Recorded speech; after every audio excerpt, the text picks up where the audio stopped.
বাছুর দিয়ে মা পলাইছে। কে যাও তা গাবি গরুর বাছুর, গাবি আগে আগে গেলে বাছুর পিছন থেকে মেয়া করে যায়। আবার গরু সামনে যদি কুকুরের বাচ্চা শ্রীগালের বাচ্চা যদি আসে, ওই গরু হুঙ্কার দিয়ে ওই বাছুরে বাঁচানোর জন্য আসে। আর এমন লোকে মা করলি মা ঘুরেও তাকালো না। এত বছর পরে মার অনুসরণ করলাম, মার জিকির করলাম, মার জিকির করবার জন্য আল্লাহু আকবার মুখ দিয়ে বাদান উচ্চারণ করতে পারি না, কণ্ঠ দিয়ে আল্লাহু আকবার ধ্বনি বাদান বের হয় নাই। আজ 15 থেকে 16 বছর মা গলা পাইরে ধরছে। ওই মা কেমন মা? আপনাদের সাগরে বাসাইয়া মা দিল্লি যাবার হইল। দেশটা দেউলিয়া বানাইছে সাবেক প্রধানমন্ত্রী, দেশটা দেউলিয়া বানাইছে সাবেক প্রধানমন্ত্রী। ওদের সোনার বাংলা শোষণ করলো লুইটা পুইটা খাইয়া রে প্রধানমন্ত্রী। এ দেশটা দেউলিয়া বানাইছে সাবেক প্রধানমন্ত্রী। মৌলানা দেখিলে পারে বলছো রাজাকার, দাড়ি টুপি দেখলে তুমি বলছো মৌলবাদ। ও যে রাজাকারে চশমা পড়ে, রাজাকারে চশমা পড়ে করলি সর্বনাশ রে প্রধানমন্ত্রী। দেশটা দেউলিয়া বানাইছে সাবেক প্রধানমন্ত্রী। এ দেশটা দেউলিয়া বানাইছে সাবেক প্রধানমন্ত্রী। ও যে সোনার দেশটা শোষণ করলো, সোনার দেশটা শোষণ করলো লুইটা পুইটা খাইয়া রে প্রধানমন্ত্রী। কোথায় রলো কামরুল ইসলাম, কোথায় কাদের কাকা? কই গেল সে ওই মহিলার শ্যাতাং শ্যাতাং কথা? কোথায় গেল কামরুল ইসলাম, কোথায় কাদের কাকা? কই গেল সে ওই মহিলার শ্যাতাং শ্যাতাং কথা? ও দলের মানুষকে বাসাইয়া, দলের মানুষকে বাসাইয়া দিল্লি কইলা বাসারে প্রধানমন্ত্রী। দেশটা দেউলিয়া বানাইছে সাবেক প্রধানমন্ত্রী। বলেন না একটু, দেশটা দেউলিয়া বানাইছে সাবেক। সোনার বাংলা শোষণ করলো লুইটা পুইটা খাইয়া রে প্রধান। এই দেশটা দেউলিয়া বানাইছে সাবেক। 41 সাল পর্যন্ত ক্ষমতায় থাকিবে নমরুদের মতো দেশটা শাসন করিলে। 41 সাল পর্যন্ত ক্ষমতায় থাকিবে নমরুদের মতো দেশটা শাসন করিলে। ওই যে ছাত্রদের ওই হত্যা করে এত খুশি হইলা রে প্রধানমন্ত্রী। দেশটা দেউলিয়া বানাইছে সাবেক প্রধানমন্ত্রী।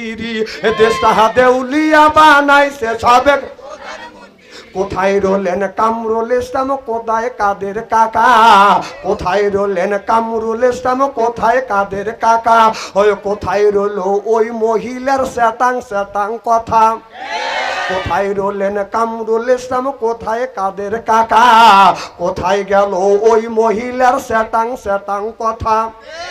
ওদের দলের মানুষকে বাসাইয়া দিল্লি করলে বাসারে প্রধানমন্ত্রী। এ দেশটা দেউলিয়া বানাইছে সাবেক। জোরকন ঠিক কিনে?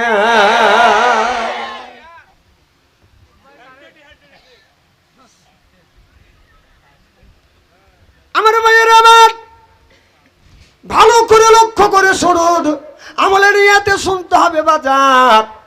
তাহলে আমি আপনাদের বুঝাইছি, যারা এই জমিনে আল্লাহকে মানে না, আল্লাহর কথা বাদান বলতে দেয় না, এরা হলো এক রকমের শয়তান। আর এরাই বুদ্ধিজীবী বলে বাদান আপনার আখ্যাতে দেয়, তারা হলো বাদান বুদ্ধিজীবী। কথা বুঝতেছেন না? আমি দেখেছি আমাদের দেশের আপনার বিচারপতি ছিলেন মুরগি মানিক। কি মানিক? প্রধান বিচারপতি ছিলেন বাদান মুরগি মানিক। এই মুরগি মানিক টকশুতে বলছিল, একটা মহিলার সামনে বলছিল আমার বিসিত একজন শট মারছে। কথা কয় না, বলে নাই তো? ওই মহিলাটা বলছিল, সাংবাদিক তো বলছিল বাম পাশে মারছে না ডান পাশে মারছে। তোকে এইগুলিকে আমি কাপড় খুলে দেখাবো, তোর ওই টকশুট যা কওয়া লাগবে এই কথা। সেই নিজে বলছিল যে কোরআনের বাকি আল্লামা দিলহার হোসেন সাইদিকে সে নিজে হাতে ফাঁসি দিছে, তাতে তিনি গর্ভবতী হয়ে গেছে। গর্ভবতী হয়েছে। কথা বুঝতেছেন না? আল্লাহর গজব পড়ছে। এই দিনই তো 7টা কলার পাতা শুয়ে আসিলি। না দাঁড়িয়ে আলাক দেখতে পারিস নেই, পলানের আগে দাড়ি মুখে রেখে কলার পাতা নিয়ে পালাবে চাচ্ছিলি। আল্লাহ কইতো কলার পাতায় শোয়া পাবলিকের কাছে আপনার ধরা খাওয়াবো। এখন তোর কোন বাপও তো তোর পাশে দাঁড়াচ্ছে না। এখন বলতেছে আমি যা বলছি বুড়ে বলছি, আর কোনোদিন বলবো না। আর নাইরে বেল তোলা যায় না। তোর বিচার হবে এই বাংলাদেশে। ও 140 জন আলেমের তালিকাভুক্ত করেছিল, তোর তালিকা এখন আল্লাহ করে দিছে। কথা কম, তুমি আলেমদের ভিটে কাটতে চাইছ, তোর ভিটে আল্লাহ কাটিয়ে দিছে।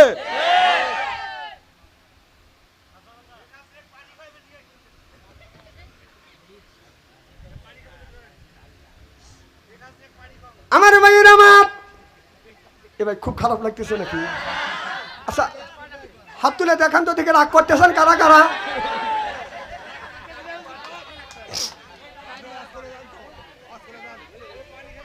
আমার ভাইয়ের আমার এনেকে আজো বাজো কথা হয়েছে না? একটা কি বাজো কথা কইছি?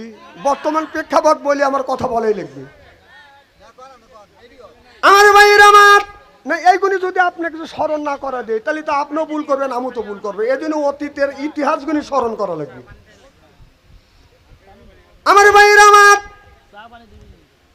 মুসলমান ভাইরে, এরাই হলো বাদান বুদ্ধিজীবী। এরা বলছে আল্লাহ, এরা আল্লাহকে মানে নাই। এরা বলছে দেয়ার ইজ নো গড, আল্লাহ বলতে কেউ নাই, আল্লাহ বলতে কেউ নাই। তারা আল্লাহ বলে নাই, আল্লাহ মানে নাই। তারা বললেন এই পৃথিবীতে এমনি এমনি ভাবে বাজানো হয়েছে। বন্ধুগণ আমার, হযরত ইমামে আজম আবু হানিফা রহমাতুল্লাহ আলাইহির জামানায় ইহুদিরা বললেন আল্লাহ নাই।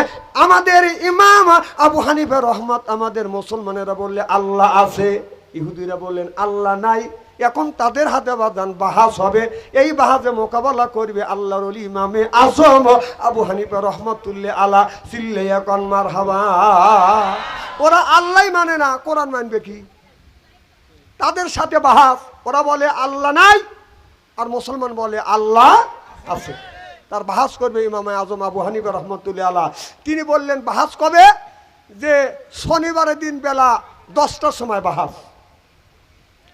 শনিবারের দিন 10টায় হাজার হাজার মানুষ উপস্থিত।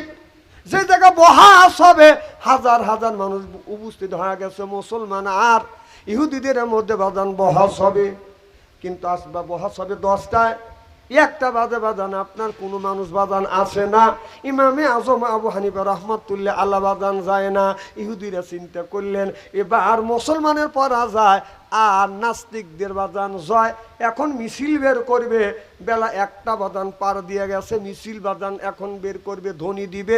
এমন সময় আল্লাহর ওলি ইমামে আজম আবু হানিফা রহমাতুল্লাহ আল্লাহ উপস্থিত হয়ে গেলেন। ইহুদির সর্দার বললেন আপনার আসার কথায় সকাল 10টায়, এখন দুপুর বাজে 1টা পার হয়ে গেছে। আপনার সাথে বহস করব কি? আপনার তো টাইমেরই তো জ্ঞান নাই, কি বহস করব আপনার সাথে? আল্লাহর ওলি বললেন বাবা আমি কি জন্য আসতে লেট হয়ে আছে এটা তো শুনবে। বলে হ্যাঁ তুমি বলো। আমি যখন আপনাদের এখানে 10টার সময় বহাজে আসবো, আমি ঠিক 10টার সময় এই নদীর কিনারে আসছি। এসে দেখি পারাপারে কোনো ব্যবস্থা নাই, নৌকা নাই, নস নাই, বিল আপনার স্টিমার নাই, আমি পার হব কেমনে? আমি চিন্তা করলাম আল্লাহ এত বড় নদী আমি কেমনে পার হব? লক্ষ্য করে দেখলাম এমনি একটা গাছের ফল পইল। ওই ফলের থেকে আমি তাকিয়ে দেখলাম একটা আস্তে আস্তে গাছ হয়ে গেল, আস্ত বড় একটা গাছ হয়ে গেল। কোথার থেকে যেন করাত আসলো, গাছটাকে কেটে ফেললো। করাত দিয়ে সিরে সিরে বাদান তক্তা, আমান তক্তা বাদান বানাইলেন। আমান তক্তা এক জায়গা হইয়া একের উপরে এক, আর একের উপরে এক, একের উপরে এক লাগতে লাগতে বিনে মিস্ত্রিতে একটা নৌকা তৈরি হয়ে গেল। এই নৌকা আস্তে আস্তে পানির মধ্যে বাদন ভেসে গেল। আর বিনে মাল্লায় বিনে মাঝিতে আমি এই নৌকা পার হয় এখানে আসছি। এই জন্য আজকে আমার লেট হয়ে গেছে। এখন ওরা বলতেছে, ইহুদিরা বলতেছে গাঞ্জা খাওয়ার অভ্যেস আছে। গাঞ্জা খাওয়ার যদি অভ্যেস না থাকে এত গাঁজাখুরি কথা বলতে পারে কিভাবে? হঠাৎ করে একটা গাছ তৈরি হয়, গাছটা বিনে মিস্ত্রিতে কাটা হয়, বিনে মিস্ত্রিতে তক্তা হয়, বিনে মিস্ত্রিতে আপনার নৌকা তৈরি হয়, তারপরে নৌকা ভাষ্য, আর বিনে মাঝি তার বিনে মাল্লায় নৌকা বাতাসে বাইটেলে যাইতে পারে, কিন্তু উচন ধরে বিনে মাঝিতে কেমন করে এই নৌকা বায়া আপনি চলে আসলেন? এটা গাঁজাখুরি কথা না? ইমামে আজম আবু হানিফা রহমতুল্লাহ আলাইহি বললেন আমার বহস শেষ। তাহলে বিনে মিস্ত্রিতে যদি একটা নৌকা তৈরি না হয়, বিনে মিস্ত্রিতে যদি কাঠ না কাটা হয়, বিনে মিস্ত্রিতে যদি তক্তা যদি না হয়, বিনে মাটিতে যদি নৌকা যদি না চলে, বিশাল আসমান বিশাল জমিন কেমন করে বিনে মিস্ত্রিতে তৈরি হয়? এরা হলো বুদ্ধিজীবী। আর আদম আলাইহিস সালাম হলো জ্ঞানী। সুবহানাল্লাহ, একটু জোরে কর। আমার ভাইয়েরা, আমার অনেক ধরনের বুদ্ধিজীবী এসেছিল। এই 15 বছর আপনার এই দেশটা শাসন করছে। আর যদি 10 বছর শাসন করতে পারত, যেমন 41 সাল পর্যন্ত নিয়ত করেছিলেন, 41 সাল পর্যন্ত যদি আপনার ক্ষমতায় যদি থাকতে পারতো, এই দেশের মানুষটাকে নাস্তিক বাদান বানিয়ে দিত। বলতে পারেন যে আওয়ামী লীগের কি নামাজি লোক নাই? না, ও নামাজ ইহুদিরা পড়ছে, এখনো ইহুদিরা নামাজ পড়ে। আওয়ামী লীগ নামাজ পড়ে না আমি অস্বীকার করি, ইহুদিরা নামাজ পড়ে না তারা কি আপনারা অস্বীকার করেন নাকি? ইহুদিরাও নামাজ পড়ে। আমার ভাইয়েরা, আমার কারণ আমাদের দেশে ছেলে মেয়ে লেখাপড়া করিয়া আপনার সুশিক্ষা শিক্ষিত হবে সেই জিনিসটা নাই। আপনার দেখবেন বই পুস্তকের ভিতরে আপনারও কোনো সাহাবীর জীবনী নাই, একটা কোরআনের আয়াত নাই। এই পৃথিবীর মধ্যে আপনার কোন জায়গা বড় বড় মন্দির আছে সেই কথা বাদান আপনার তুলে ধরেছে বই পুস্তকের ভিতরে। ধরো কোন ঠিক কিনে বই পুস্তকের মধ্যে দিয়েছিলেন মানুষ বানর থেকে জন্ম। মানুষ বানর থেকে জন্ম না, তুই বানর থেকে জন্ম হবে। কতক্ষণ মানুষ বানর থেকে জন্ম না, মানুষ জন্ম মানুষ থেকেই। সুবহানাল্লাহ, সরকার। আর বানর জন্ম বানর থেকেই। আর ওরা বানাতেছে আমাদের ছেলে মেয়েদের মগজটাকে গুরুয়া অন্যদিকে নিতে চায়। মানুষ কিন্তু তৈরি হয়েছে বানর থেকে। আগে কিন্তু বানরা ছিল। বানরা ছিল কেমন করে মানুষ হলো? কয় যে গাছের সাথে আপনার নেজটা গোস্তা নেজ উঠে গেছে, তারপরে বানর হয়েছে, মানুষ হয়েছে। চিন্তা করছে। আর এইরকম গাঁজাখুরি জিনিস বই পুস্তকের মধ্যে দিয়ে দেশের ছেলে মেয়েদের লেখাপড়া একবারে শেষ করে ফেলেছে। আমার ভাইয়েরা, এদিক তাকান। একবারই কি খারাপ নাকি? শোনেন, আলেম যতই কালো হোক, চেহারার দিকে চা থাকলে সগিরে গুনাহ মাফ করে দেখে। সুবহানাল্লাহ, একটা জোরে কর। এক নাস্তিক স্কুলের মধ্যে যাইয়া ছাত্রদের বলতেছে আল্লাহ বলতে কেউ নাই, দেয়ার ইজ নো গড। আপনার একটা ছাত্র যাইয়া প্রিন্সিপালকে ডেকে নিয়ে আসে, স্যার এই লোকটা যদি এই স্কুলের মধ্যে থাকে তাহলে সব মানুষের ছেলেদের মগজ ঘুরিয়ে ফেলবে। সে বলতেছে আল্লাহ বলতে কেউ নাই, এমনি এমনি দুনিয়া সৃষ্টি হয়েছে, মানুষ এমনি এমনি হয়েছে। এবার প্রিন্সিপাল সাহেব এসে বলতেছে আপনি নাকি বলছেন আল্লাহ বলতে কেউ নাই? বলে হে বলেছে। বলেন বলেন আপনার আব্বাকে? তখন ওই লোকটা বলতেছে আমার আব্বা আছে, আমার মাও আছে। প্রিন্সিপাল সাহেব বলতেছে ওই যে আপনার গেট দারোয়ান, যে গেটের দারোয়ান তালা খুলে দেয় ওই মানুষটা নাকি তোমার আব্বা। তখন লোকটা সাইটিয়া উঠছে, ওই লোকটা কেন আমার আব্বা হবে? আমার আব্বা হলো সলিমউদ্দি। যে তোমার আব্বা সলিমউদ্দি এই কথা কে বলছে? বলে আমার মা বলেছে। এবার প্রিন্সিপাল সাহেব বলে তোমার মা মহিলা মানুষ, সত্য বলতে পারে মিথ্যাও বলতে পারে। এই কথাটা যদি কোঠে ওঠে একজন মহিলার কথা আপনারা বিচারে রায় বাদান আপনার দিতে পারে না। তোমার মা তোমার আব্বা তো তোমার মা তোমাকে বলেছে সলিমুদ্দিন তোমার আব্বা, তোমার মা একা বলছে আর তাকে তুমি আব্বা বলে স্বীকার করলে, আর লক্ষ লক্ষ নবী রাসূল বলেছে আল্লাহ এক, তোমার কি এইটা তুমি মেনে নিতে পারো না? না না, মা বললো যে সলিমুদ্দিন তোমার আব্বা, এইটা তুমি মানে নিলে, আর 1,24,000 পয়গম্বর বললো আল্লাহ এক, এইটা তুমি মানে নিতে পারো না। সুবহানাল্লাহ, একটু জোরে বলো। কিভাবে বুঝতে ছাত্রদের যে আল্লাহ বলতে কেউ নাই? তো এক ছাত্র চালাক, যা বলতেছে সাত, আল্লাহ তো বলছে কুল, সূরা ইখলাসের মধ্যে বলেছে কুল হু আল্লাহু আহাদ। সুবহানাল্লাহ, একটু জোরে বলো। তে আল্লাহ সূরা ইখলাসের মধ্যে আল্লাহ এক বলে ঘোষণা করেছেন, আর আপনি আল্লাহকে মানেন না। কয় যারে দেখি নেই নয়নে তারে বুঝিব কেমনি? আল্লাহ নাই, আল্লাহ যদি থাকে আল্লাহ দেখাও। এই রকম যদি প্রশ্ন কেউ করিয়ে ফেলে, আপনারা কি উত্তর দিবেন কোন? আর তো আপনারা দেখাতেও পারবেন না, উত্তর দিতেও কথা কয় না পারবো। আমি আপনাদের বুদ্ধি শিখে দিই। ওই ছাত্র বললো স্যার আপনি কি জীবিত না মৃত? এবার ওনা বলছে আমি জীবিত। আপনি যে জীবিত তার কি প্রমাণ আছে? কয় আমার ভিতরে আত্মা আছে, রুহু আছে। কথা বুঝতেছেন না? কয় আপনার ভিতরে আত্মা আছে, রুহু যদি থাকে তাহলে রুহুটা আপনি একটু বের করেন, টেবিলের উপরে রেখে দেন, আপনিও দেখেন, আমিও দেখি রুহুটা কেমন দেখা যায়। এবার স্যার বলতেছে আত্মাটাকে দেখান যায় না, আত্মা বের করা যায় না, আত্মা দেখান যায় না। এবার ওই ছাত্র বলে স্যার আপনার 3.5 হাত বডির মধ্যে থেকে আপনার আত্মাটাকে বের করতে পারতেছেন না, আত্মাকে দেখাইতে পারতেছেন না, আপনিও দেখতেছেন না, তাহলে যে আল্লাহর কথা বলতেছেন আল্লাহকে দেখি নেই তাকে বুঝবো না, আমার আল্লাহকেও কোনোদিন দেখা যায় না। চিল্লাইয়া কোন সুবহানাল্লাহ, নারে তাকবীর। এক ইন্সপেক্টর স্কুলে গেছে, খারাপ লাগতেছে নাকি?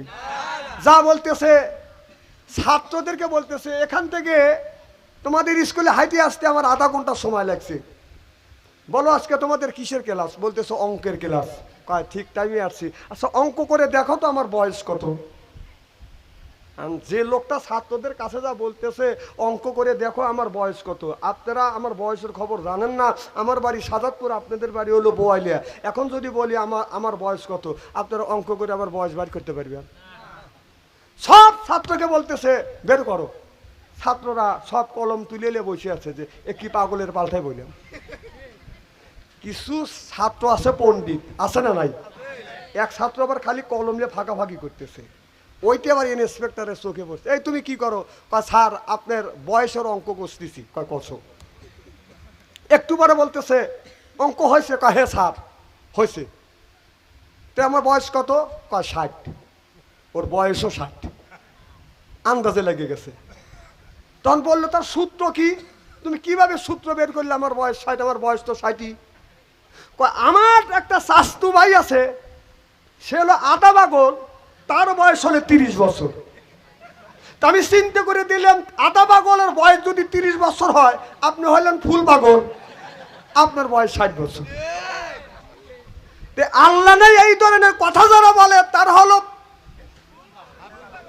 যে জাতির পিতা ইব্রাহিম আলাইহিস সালাম আর জাতির পিতা যদি আর একজনকে বানায়, ওই 1 নাম্বার পাগল। কথা কোন? লা ইলাহা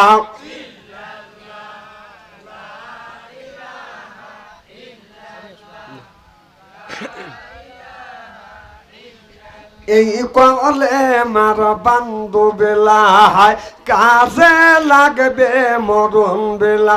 এই কলে মার রৌশনীতে কবর হবে তোমার উজালা। লা ইলাহা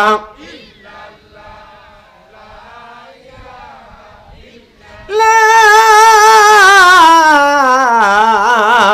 ইলাহা ইল্লাল্লাহু মুহাম্মাদুর মুহাম্মাদুর রাসূলুল্লাহ। সকলে বলুন সাল্লাল্লাহু আলাইহি। আমার ভাইয়ের আমার, আল্লাহর ওলি হারুন রশিদ ওই জামানার মধ্যে বাজান তিনি একজন আল্লাহর ওলি ছিলেন। বাচ্চা হারুন রশিদ তিনি বাজান 30 পারা কোরআনের হাফেজ ছিলেন। আপনার বিবি সুবাইদা তিনি ছিলেন বাজান হাফেজা। সুবহানাল্লাহ বললেন না? আল্লাহর ওলি হারুন রশিদ আপনার রাস্তা দিয়ে বাজান হেঁটে যাচ্ছে, কবরস্থানের সামনে দিয়ে বাজান যায়, যা লক্ষ্য করে দেখে কবরের মধ্যে একটা পাগল আছে, নাম হলো বাজান, তার পাগলের নামটা হলো পাগল বাহালুল। উনি রাত্রে বেশিরভাগ সময় কাটাতেন বাজান গোরস্থানে। কবরের মধ্যে যেই কবরটা দেবে গেছে ভেঙে গেছে ওই কবরের মধ্যে রাতেও থাকতেন, দিনেও থাকতেন, বেশি সময় কাটাতেন। তিনি হলো বেশি সময় কাটাইতেন গোরস্থানে বাজান কাটাইতেন। একদিন আল্লাহর ওলি বাদশা হারুন রশিদ রাস্তা দিয়ে হেঁটে যাচ্ছে গোরস্থানের সামনে দিয়ে, যা দেখে হারুন রশিদ আপনার বাহালুল পাগল গোরস্থানে বাজান বসে আছে। এবার বাদশা হারুন রশিদে বলতেছে, পাক আপনার ছাগলে কি না খায় আর পাগলায় কি না খায়? পাগল রে, মানুষ বাস করবে হলো ভালো জায়গায়, তুমি বাস করতেছো এই গোরস্থানে, তুমি পাগল। এবার বাদশা হারুন রশিদ যখন এই কথা বললেন, বাহালুল পাগল বললেন, বাদশা আমি পাগল না, পাগল হলেন আপনি। বাদশা যখন পাগল বলে আখ্যায়িত করছে, তিনি বলতেছে আমি পাগল না, আপনি পাগল।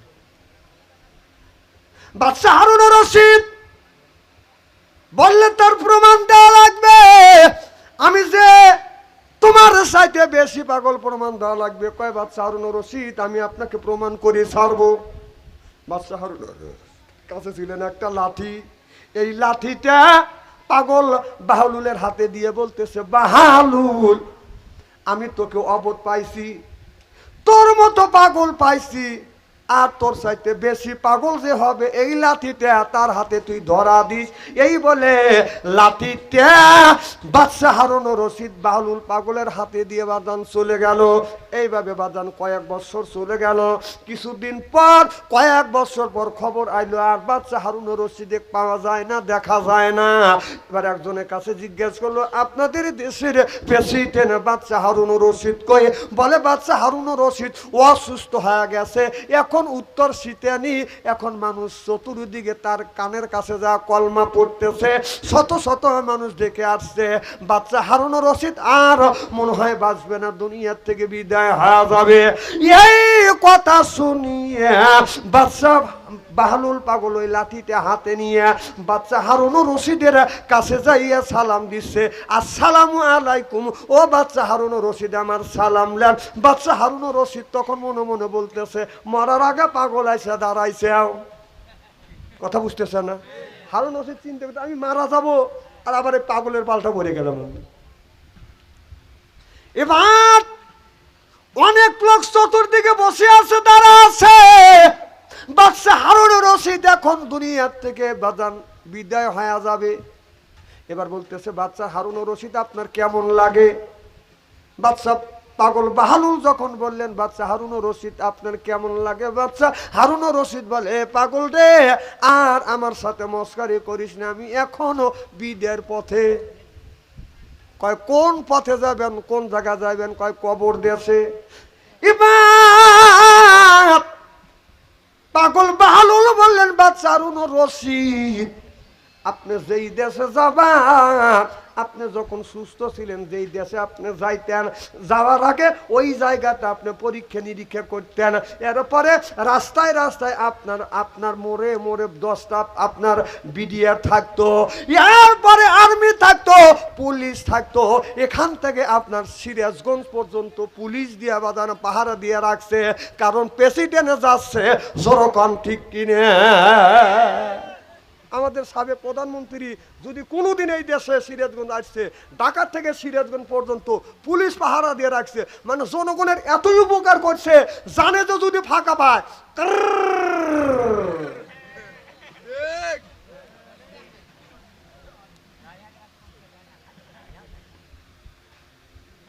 বলি, বাদশা হারুন রশিদ আপনি যখন এক জায়গায় যাইতেন, পুলিশ যাইতো, র্যাব যাইতো, এরপরে আপনার আর্মি যাইতো, বিডিআর যাইতো, জনগণ ঠিক কিনা? আপনি যেই জায়গা যাবেন ওই জায়গা আপনি কি বিডিআর পাঠাইছেন? আমার কথা কি বুঝতেছেন?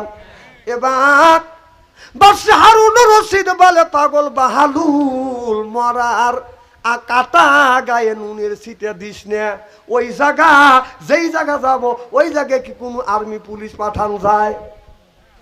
আচ্ছা, তাহলে আপনি তো দুনিয়ায় নরম তোষক ছাড়া শুইতে পারেন নাই, মশারি ছাড়া ঘুমাইতে পারেন নাই, কয়েল ছাড়া ঘুমাইতে পারেন নাই, দাসিরা বাতাস দিত।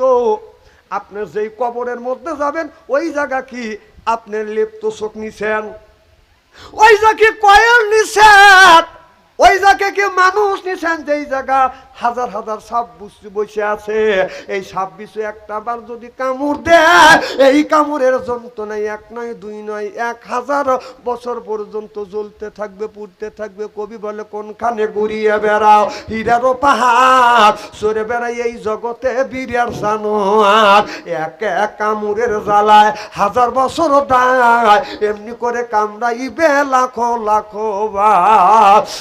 বাদশা হারুন রশিদ দুনিয়ায় মশা কামড় দিলে 1 মিনিট পর্যন্ত জ্বালা যন্ত্রণা করে, আর যেই কবরের মধ্যে যাইবে ওই জায়গা যদি মশা মারার, সাপ মারার, বিচ্ছু মারার যদি কয়েল না নাও, মশারি যদি না টানা, ওই সাপ বিচ্ছু একটা বার করে যদি কামড় দেয় 1000 বছর পর্যন্ত জ্বালা যন্ত্রণা করতে তার পুড়তে থাকবে। বাদশা হারুন রশিদ বলতেছে, বাদশা হারুন রশিদ বলতেছে, পাগল বাহালুল, মরার গায়ে আর লবণের ছিটে তুমি দিও না, সিললে এখন ঠিক কিনে।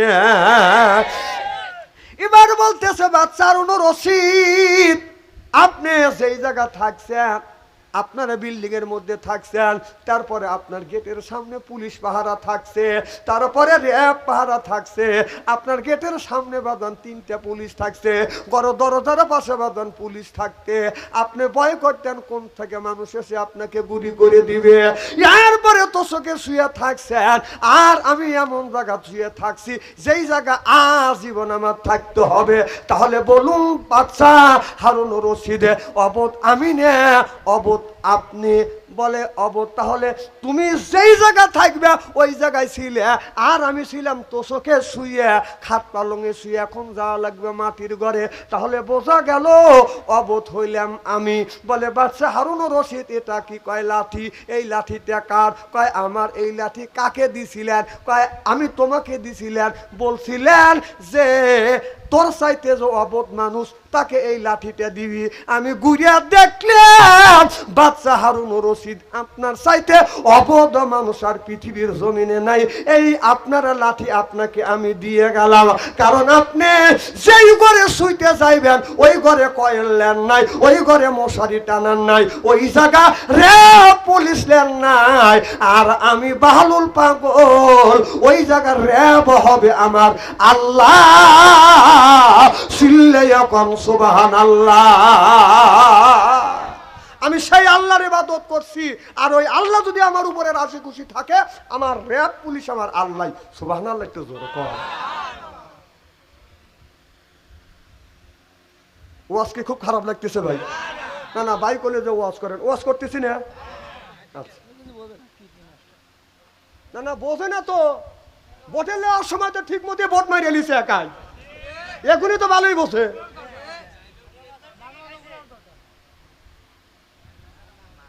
না না কোরআন হাদিস বসে না, একজন সিল মারবে গাছে, তাক বলতেছে সিল মারলে আমার চোখের সামনে এখানে মার, তা কোন জায়গা কানহু নৌকোয় মার, যদি বেচতে যাবে চাই।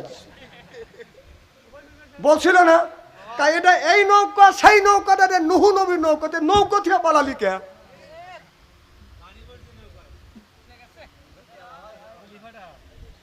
নুহু নবীর নৌকা, ওটার কি তলি ফাটে নাকি? এই যে ওয়াজ জানি ভাড়া দিন না, ভাড়া দিলে কোনো সারা রাত আপনাদের ব্যাগার ঘাটা লাগবে না। নূহ আলাইহিস সালাম নৌকা যখন বানালেন, আল্লাহ বললেন নূহ রে নৌকা বানা, নৌকা বানা, আমি বন্যা দেব, বর্ষা দেব। কারণ ওই বর্ষায় যে কলমা পরে মোচন হবে সেই ব্যক্তিকে নৌকায় তুলবে, ইমানদারের নৌকায় তুলবে, আর বেঈমানদেরকে বন্যা দিয়ে দিয়ে আমি দুনিয়ার থেকে বিদায় করে দেবো। আমার কথা কি বোঝেন, বুঝতেছে না? এবার আল্লাহর নবী নূহ আলাইহিস সালাম বাজার নৌকা বানাইলেন। এই নৌকা বানাইলেন আপনার 1,24,000 4টে তক্তা দিয়ে, 1,24,000 4টে তক্তা দিয়ে। 1,00,000 মুফাসসির কিরামেরা বলেছে 1,24,000 পয়গাম্বরের নাম বাজান আপনার 1,24,000 তক্তার সাথে লেখা ছিল, আর 1,24,000 4টে তক্তা ওই আপনার আল্লাহ নবী পাঠাইছে 1,24,000, কিন্তু 4টে তক্তার মধ্যে এই দুনিয়া পৃথিবীর আল্লাহর নবীর 4টে সাহাবীর নাম ছিলেন। সুবহানাল্লাহ। আমার ভাইরা, আমার কোন ব্যক্তি যদি ছেলেরা মেয়েরা বিছানায় যদি বাদান পেশাব করে, কথা বুঝতেছেন না? স্বপ্নের মধ্যে মানুষ পেশাব করে কি করে না? কারণ স্বপ্নে দেখা দলিল শরিয়াতে পেশ করা যায় না। লাইসা বিহুজ্জা আল ইলহাম লাইসা বিহুজ্জা, স্বপ্নে দেখা দলিল শরীয়তে পেশ করা যায় না। অনেক মানুষ শুনেছি স্বপ্নের মধ্যে বাদান ব্রিজ তৈরি করছে, এটা স্বপ্নের ব্রিজ। কথা কয় না? কিসের ব্রিজ? জনগণ কিসের ব্রিজ? আরে স্বপ্নে আমরাও দেখছি, স্বপ্নে দেখছি যে আপনার রসমালাই খাচ্ছি, ঘুম থেকে উঠে দেখি যে রসমালাই তো খাই নেই, বালিশের তুলো ছিঁড়ে মুখের মধ্যে ঢুকেছি আমি নিজে। স্বপ্নের মধ্যে দেখছি যে পোশাব আছে, তাইস তুইস করা কয় পেশাব কর। দেখলাম পোশাব আসে না, এত সুন্দর জায়গা পাবো না, পোশাব করে ওই মুইতে ভালাইছি।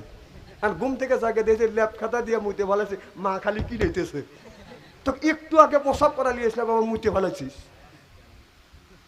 সে স্বপ্নের জিনিস সবকিছু পূরণ হয় না, মুটিয়ে ভালা দেয়, বোঝে না রে। স্বপ্ন স্বপ্নই। আমার ভাইয়েরা, আমার এবার আল্লাহ বললেন কোন ব্যক্তি যদি বিছানা ভরে বাদান প্রসাব করে, ছেলেরা বাদান প্রসাব করে, ছেলে মেয়ে ছোট ছোট বাচ্চা হলে কান্নাকাটি করে বাদান, কান্নাকাটিতে ধরে রাখা যায় না। সারা রাত মা ঘুমাতে পারে না, বাবা ঘুমাতে পারে না ওই বাচ্চার কান্নায়। আপনার ওই যে 4জন সাহাবীর নাম লেখিয়া ওই সন্তানের বালিশের নিচে যদি রাখা দেওয়া যায়, ওই সন্তান আর কান্নাকাটি করবে না। চিল্লে এখন মারহাবা। কোন মহিলা, কোন পুরুষ যদি, অনেক বড় বড় পুরুষ আছে, বড় বড় মহিলা আছে, বিয়ে হওয়ার পরেও পুরুষ বিছানা বড় প্রসাব করে, বউ বাদন প্রসাব করে, কথা বলবে না রে। এটা একটা বেদি। আমাদের এলাকার একজন বিয়ে করছে 2-3 সালের মা, উনি বিছনা বড় প্রসাব করে, বুড়ো কালে বউ ছাড়িয়েই দিল, প্রসাবের লেগে বউ ছাড়ল। এ দোষটাকে ওনার স্বপ্নে হয়।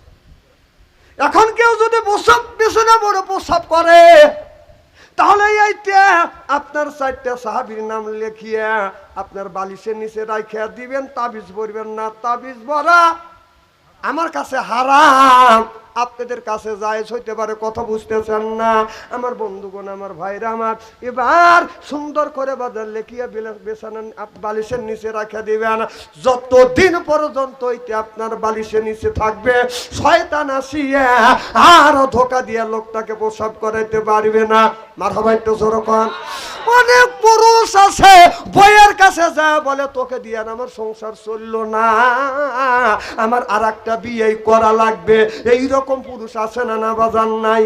অনেক মহিলা আছে স্বামীরে বলে, আমার মতো মহিলা দেখে তোর মতো পুরুষের ভাত আমি খায়া গেলাম, আমি আর তোর ভাত খাইতে চাই না, তোর ভাত খাবো না, আমাকে ছেড়ে দে, তালাক দে, আমি আমার বাপের বাড়ি চলে যাব। কথা বুঝতেছেন না? বউ স্বামীর কথা শোনে না, স্বামী বড় কথা শোনে না। স্বামী যদি মাথার থেকে আসিয়া বিবিকে আর মহব্বতে যদি ডাক দেয়, সালমান মা, কথা কয় না, ও সালমান মা, উত্তর দেয় না, ও সালমান মা, উত্তর দেয়। আছে না নাই? স্বামী স্ত্রীর মধ্যে যদি দ্বন্দ্ব হয়, যদি মোহব্বত না থাকে, 4 সাহাবীর নাম লেখিয়ে বালিশের নিচে রেখে দিবেন। আল্লাহর কসম, স্বামী স্ত্রীর ভিতরে মোহব্বত পয়দা হয়ে যাবে। সিল্লা সিল্লা কন মারহাবা।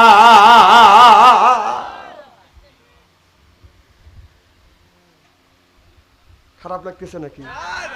ওই ওয়াজ আমি করবো না। কোন পারামানের বন্ধু রে দেখতে আমার কেমন সানো লাগে। বাবু উঠে গেছে। এনে আল্লাহ নাম নেই, কিছুই নেই। ওই সমস্ত বক্তার ওয়াজ এখন শেষ।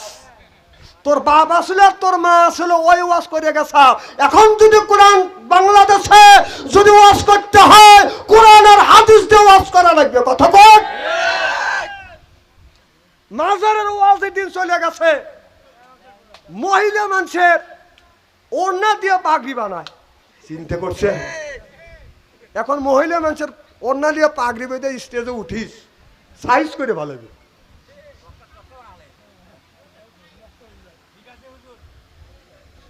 ঠিক বললেও ঠিক ঠিক। এবার নূহ আলাইহিস সালাম নৌকা তৈরি করলেন। নৌকা তৈরি করবার পরে বাজান আপনার 4টা তক্তা না যাই পড়ে গেল। কয়টা? একটা গাছ কাটলেন। এই গাছটা আপনার 20 বছর পর্যন্ত এই জমিনে ছিলেন। যেই গাছ দিয়ে নৌকা বানাবে, কিস্তি বানাবে, ওই গাছটা আপনার জমিনে ছিলেন বাজান 20 বছর। 20 বছরের মধ্যে একটা মেয়ে মানুষ গর্ভবতী হয় নাই, গরু বাচ্চা দেয় নাই, এমনকি পশু পাখি বাজান বাচ্চা দেয় নাই, আর একটা পাখি পর্যন্ত বাজান বাচ্চা দেয় নাই। ওই গাছ জমিনে 20 বছর ছিল। 20 বছরের মধ্যে সব পশু পাখি নারীরা বন্ধা হয়ে গিয়েছিল, একটাও বাচ্চা দেয় না। গাছ যখন কাটলেন, পাখি ডিম পাড়া শুরু করলেন, মুরগি ডিম পাড়া শুরু করলেন, মহিলারা গর্ভবতী হতে লাগলেন। 4টা আপনার ওই আপনার 1,24,000 তক্তা দিয়ে নৌকা বানানোর পরে 4টা তক্তা না যায়। নূহ আলাইহিস সালাম বলে, আল্লাহ মাত্র 4টা তক্তা যদি হয়, আল্লাহ গো কিস্তি সম্পূর্ণ হবে, আমি এখন তক্তা পাবো কোনে? আল্লাহ বলে, বন্ধুরে ওই নীল নদীর মাঝখানে একটা গাছ আছে, ওই গাছটা কাটলে 4টা তক্তা হবে, গাছটা তুমি নিয়ে আসো। বলে, আল্লাহ নিম্নত কে যাবে? ওই জামানার মধ্যে বাদান একজন পালোয়ান ছিল, তার নাম হলো উজ বিন অনক। 2.5 মাইল লম্বা। কয় মাইল? 2.5 মাইল। যদি একটা মানুষ যদি লম্বা হয়, তার নাম হলো বাদান উজ বিন অনক। আপনার 2.5 মাইল যদি বাদান লম্বা হয়, এই 2.5 মাইল লম্বা লোকটা যদি হয়, তার দাঁত হবে কয় হাত? আপনি কত? আর কথা কবি নি? 5 হাত। 5 হাত। 2.5 মাইল যদি লম্বা হয়, আপনি একটু হিসাব করেন, আপনি 3.5 হাত মানুষ, কিন্তু দাঁত কিন্তু আপনার পড়ায় 2 ইঞ্চির কাছাকাছি। কথা কয় না? তাহলে আপনি দিয়ে আমাকে দিয়ে আপনি অনুমান করেন, একটা মানুষ যদি 2.5 মাইল লম্বা হয়, দাঁত কেমন করে 5 হাত হইতে পারে? এখন কয় বড়, বিপদে পড়ে গেছে, বড়। 1 মাইল। 2.5 মাইল যদি লম্বা হয়, আপনার দাঁতটা হবে বাজাল কম করে হলে বাজান 1 মাইল। এই উসবিন পালোয়ান সকালে নাস্তা করত আপনার 450 রুটি দিয়ে। আপনার এবার নূহ আলাইহিস সালাম উসবিন অনকের কাছে যা বললেন, উসবিন অনক, আমার ওই নীলনদ থেকে আমার ওই গাছ আর এনে দিতে হবে। বলে, গাছ আমি এনে দিতে পারি, তবে আমি যতদিন ধরে জন্মগ্রহণ করেছি সকালবেলা নাস্তা করি 400টা রুটি দিয়ে, আমি জীবনে পেট ভরে উদর ভরে খাবার খাইতে পারি না। আমাকে যদি 1 পেট খাবার খাওয়াইতে পারো, তাহলে আমি তোমাকে ওই গাছটা আইনে দিব। কারণ একটা লোক যদি পেট ভরে না খাইতে পারে, ওই লোকটার কেমন লাগে? কথা কন। এই যে আয়না গড় নামে একটা ঘর বানাইছিলেন একজন ব্যক্তি, বললেন আমি 3 মাস 6 মাস ছিল আয়না ঘরের মধ্যে আটক ছিল, বন্দি ছিল 3 মাস আয়না ঘরের মধ্যে, বাদন শুতে দেয় নাই, এই রকম করে হ্যান্ডকাপ দিয়ে রাখছে, পায়ে হ্যান্ডকাপ, হাতে হ্যান্ডকাপ, চোখটা বাঁধান বান্দা, খাবারের সময় চোখটা খুলে দেয় না, দিন কি রাত একটা আপনাকে মাথার মধ্যে ঢুকাচ্ছেন, কি দূর অবস্থা। ওই লোকগুলির গেছে, ওই লোকটাকে যখন বলল আপনাকে মেরে ফেলা হবে, হত্যা করা হবে, লোকটা চোখের পানি পেরেছিল, ফেলে কেঁদেছিল আর বলছিল আমাকে মেরে ফেলেন, দুঃখ নাই, তবে আপনাদের কাছে অনুরোধ আমার মৃত্যুর আগে 10 মিনিট আমাকে টান হয়ে শুইতে দেন। কথা কি চিন্তা করতেছেন?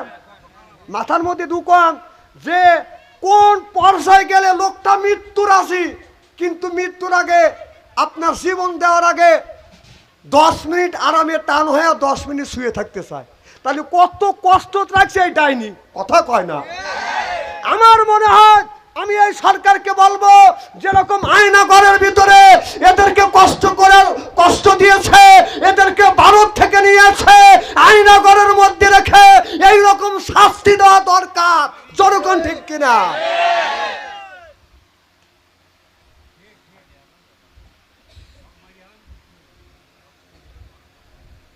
এই কথা বলতেছি, ওর যে ছেলেবেলা আছে, সাওয়ান্ডা আছে, এই জিনের আন্ডা স্মরণ রাখেন, এই আন্ডা কিন্তু আবার মাথা ছাড় দিয়ে উঠবে, কথা কন।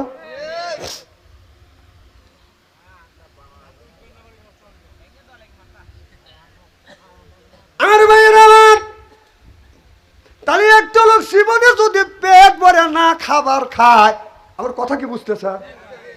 এ ভাই খারাপ লাগতেছে না? ওই ভাই যেন কলেজে ওয়াজ করেন, খারাপ লাগতেছে? দেন আমি মিল করে কথা বলছি। আচ্ছা, কি যেন বলতেছিলাম?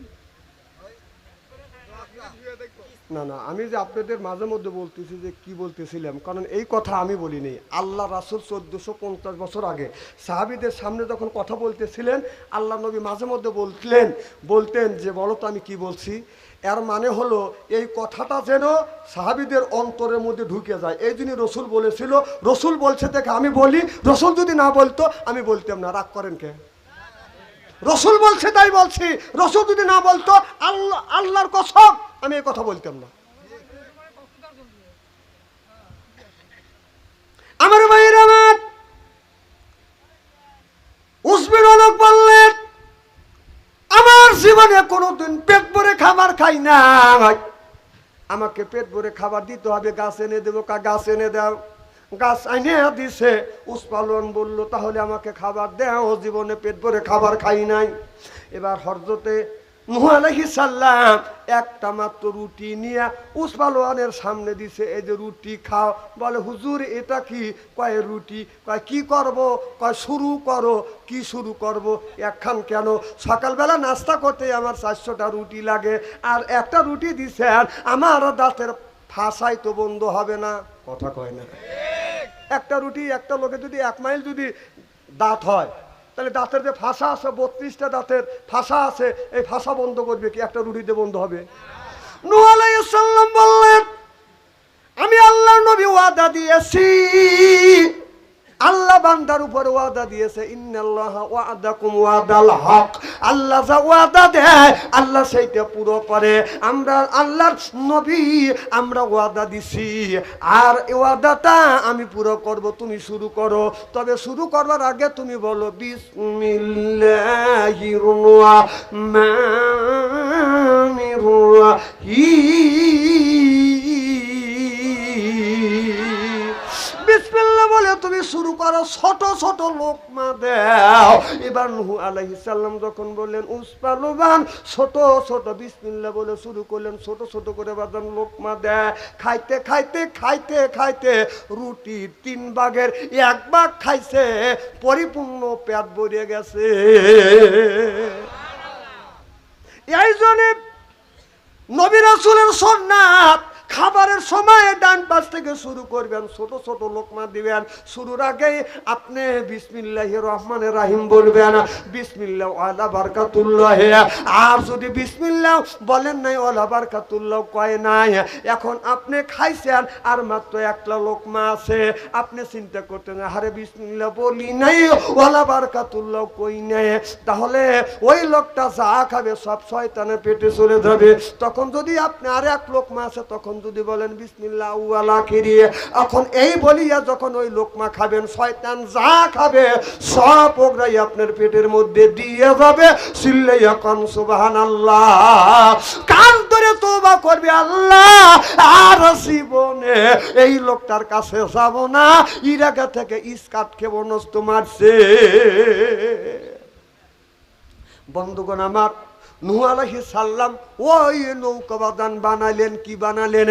নৌকা বানালেন। এই নৌকাটা রাইখা দিলেন, আর বন্যা হয় না, বর্ষা হয় না, এর ফলে প্লাবন হয় না।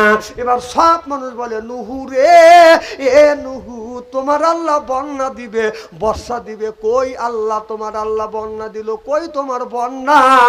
নুহু নবী বলে, আল্লাহ আমাকে টিটকালি দেয়। আল্লাহ বলেন, তুমি ধৈর্য ধরো, যারা ধৈর্য ধরে তাদের সাথে থাকে কে? ইন্নামা সাবিরিন, যারা ধৈর্য ধরে, ধৈর্য ধারণ যারা করে তাদের সাথে কে থাকে? আরো জোরে। আমার ভাইরা আমার, এই জন্যই যারা ইসলামী আন্দোলন করেছে আপনার, তারা ধৈর্য ধরছে। 15টা বছর তাদের উপরে বাজার নির্যাতন নিপীড়ন করেছে। এরপরে সব সময় বলছে জামাত ইসলাম, জামাত শিবিরে, এমন যেদিন নামে যাবে তার আগের দিন, তার 3 দিন 4 দিন আগে জামাত শিবিরে জামাত ইসলামকে বাতিল করবার জন্য সে একটা আইন পাস করলো।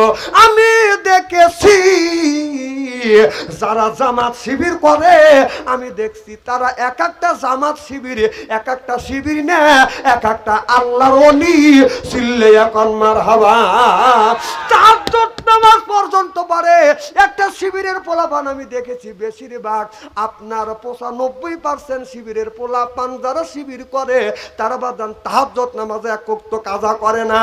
আমি দেখছি জামাত ইসলাম যখন বাতিল করছে ওই দিন আমি তাদের সাথে ছিলাম, পালতক ছিলাম। দেখছি শিবিরের পোলাপানে রাতের বেলা কাঁদতেছে আর বলে, আল্লাহ তোমার কাছে কিছু চাই না, নিজের জীবনটাকে উৎসর্গ করে দিয়েছি আল্লাহ এই ইসলাম প্রতিষ্ঠিত করবার জন্য। সেই শিবিরদেরকে, সেই জামাতি ইসলামদেরকে, তোমার কোরআনের গোলামদেরকে এই জালিম সরকার আল্লাহ নিষিদ্ধ করেছে। যদি নিষিদ্ধ হয় এই জমিনে কেমন করে তোমার জমিনে কলমার দাওয়াত দিব?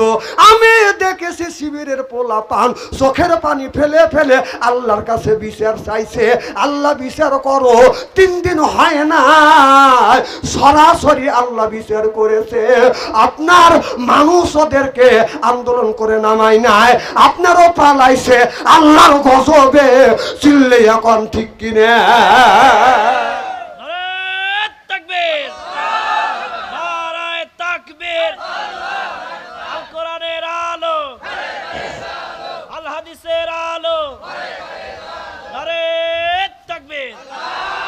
এটা নগদ প্রমাণ আমি দেখলাম। দোয়া করার সাথে সাথে 3 দিনও কত হয় নাই, ও দুনিয়ার থেকে বিদায় হয়ে গেছে। আপনার যারা ইসলামী আন্দোলন করেছিল তারা সেই শিবিরের পোলাপান কেঁদেছিল আর বলছিল, আল্লাহ আমাদের যদি নিষিদ্ধ করা হয়, আমাদের যদি মারা হয়, তোমার জমিনে কলেমার দাওয়াত দিবে কে? আল্লাহ আমরা যদি নিষিদ্ধ হই, তোমার কোরআন যদি সত্য হয়, ওকে তুমি বাংলাদেশ থেকে বিদায় করে দাও, নিষিদ্ধ করে দাও। আল্লাহ দোয়া কবুল করিয়া ওকে বাংলাদেশ থেকে বিদায় করে দিয়েছে। আবু জেহেল যখন ওহুদের ময়দানে, বদরের ময়দানে যখন যাবে, খানায় কাবার গেলাপ ধরে বলেছিল, আল্লাহ যে হক তাকে বিজয় দিও, বাতিলকে তুমি ধ্বংস করে দিও। আল্লাহ কয়, আবু জেহেল তোর দোয়া আমি কবুল করলাম। সুবহানাল্লাহ, একটু জোরে কর। নবী ছিল হক, নবীর বিজয় হয়েছে। আবু জেহেল ছিল বাতিল, ওকে শেষ করে দেওয়া হয়েছে। ঠিক আমি নিজে দেখেছি তার আগের দিন ছাত্ররা কেঁদেছে, আল্লাহর কাছে বলেছে, আল্লাহ যদি আমরা হক থাকি তাহলে আমাদের জমিনে টেকে রাখো, আরো যদি বাতিল হয় ওকে দেশ থেকে বিদায় করে দাও। ঠিক আল্লাহ দোয়া কবুল করছে, ওরা হক, ইসলামী দল যা আন্দোলন করেছে ওরা হক, ওরা টিকে আছে, বাতিল মামুর বাড়ি চলে গেছে।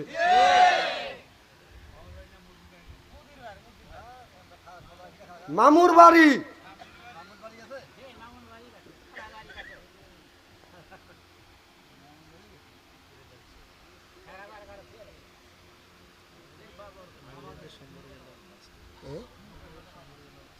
আমার ভাইয়ের আমার ভালো করে লক্ষ্য করে শুনুন, মা বোনদের বলবো, মা ভালো করে লক্ষ্য করে শুনুন, আমলে নিয়তে বদন শুনতে হবে। তাহলে আমি বলতেছিলাম, আপনার অনেক মহিলা আছে স্বামী কথা বাদান শোনে না, কথা বুঝতেছেন না, আপনার এই 4টা সাহাবীর নাম বাজান লিখে রাখিয়া দিবেন, বালিশের নিচে রাখার পরে দেখবেন স্বামী স্ত্রীর ভিতরে মহব্বত পয়দা হয়ে যাবে, স্বামী কষ্ট দিবে না বিবিকে, বিবিও স্বামীকে বাজান কোনোদিন কষ্ট দিবে না। অনেক ছেলে মেয়ে আছে বাজানা নামাজও পড়ে, এরপরে বাজান গান বাজনা বাজায়। আমাদের সমাজের মধ্যে বিয়ার আগের দিন আপনার সুন্নাতে খাতনা হলে এরপরে বাজান হালাল জিনিস হারাম করে বাজান আপনার বক্স বাজাইয়া জোরকন ঠিক কিনে। বিয়ে হলো হালাল না হারাম? জোরকন হালাল বিয়ে হারাম করবার জন্য বাড়িতে বাজান বক্স বাজায়। সুন্নাতে খাতনা দেওয়া কি সুন্নাত? জোরকন কি সুন্নাত? এটা হালাল না হারাম? এটা হালাল। হালাল জিনিস হারাম করবার জন্য বাজান বক্স বাজায়। এক জাতীয় শয়তান এসে বাজান পাম দেয়, আপনার যার দ্বারায় বাড়ির মানুষ কথা শুনবে ওই শয়তান এসে কাউরে ধরবে না, নরমেক ধরবে না, যে বাড়ির মাথা তাক যায় শয়তান বলবে বক্স নিয়ে যেন জিনিসটা হারাম হয়। কথা বুঝতেছেন না? ওই বাড়িতে মাসে মাসে আমাদের দেশে এমনও বাড়ি আছে কেউ আপনার সুন্নাতে খাতনাতে বক্স বাজায়, কেউ আবার বিয়ে বাড়িতে বক্স বাজায়, কেউ আবার জন্মদিনে বাজান বক্স বাজায়। কিছু মানুষ আছে প্রত্যেক মাসে মাসে এমনি বক্স বাজায়।